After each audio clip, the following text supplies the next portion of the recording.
For centuries, humanity has watched the moon in silence.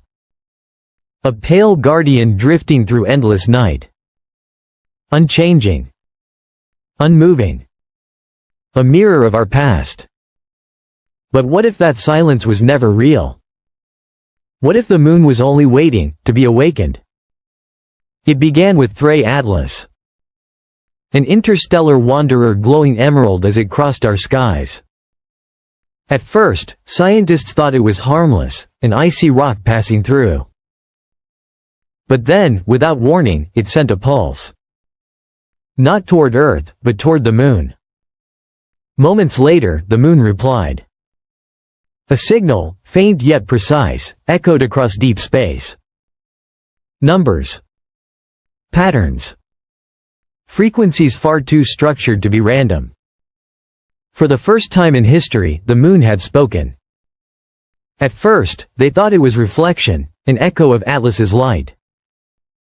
But the data told another story. The signal carried new information, something original. The moon wasn't reflecting. It was transmitting. Seismographs trembled across the lunar surface. Tiny quakes rippled through ancient rock. It was as if something deep inside had stirred from a long sleep. The moon wasn't silent. It was waking. The signals carried structure, prime numbers, spirals, coordinates. Some pointed directly to Earth. Others, to distant stars. Atlas and the moon were locked in rhythm. A conversation had begun, and humanity was only listening. Then came the light. A faint green shimmer spreading across the moon's surface. It pulsed in perfect sync with Atlas's heartbeat. Cities turned off their lights, watching in awe. The night sky itself was alive. Old legends resurfaced. Tales of a moon that rang like a bell when struck. Whispers of it being placed in the heavens long ago.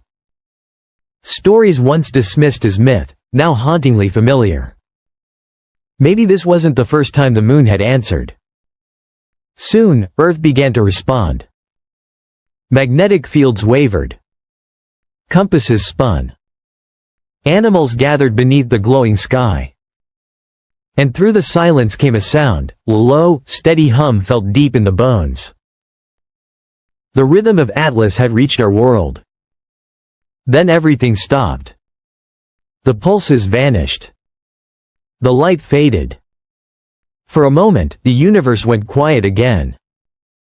But beneath the noise, a hum remained. Soft. Constant. Connected. Atlas, the moon, and Earth, still speaking in whispers we could barely detect. And then, the moon glowed once more. Brighter. Sharper. Its surface rippled with spirals and shifting symbols, patterns seen before in ancient carvings and forgotten texts. The message was clear. This was not a coincidence. It was communication. Atlas had not come to visit. It had come to awaken. And the moon had remembered its purpose. For so long, we believed the moon was ours. A lifeless stone circling our world. But it was never ours. It was watching. Waiting. Listening. And now, it has spoken.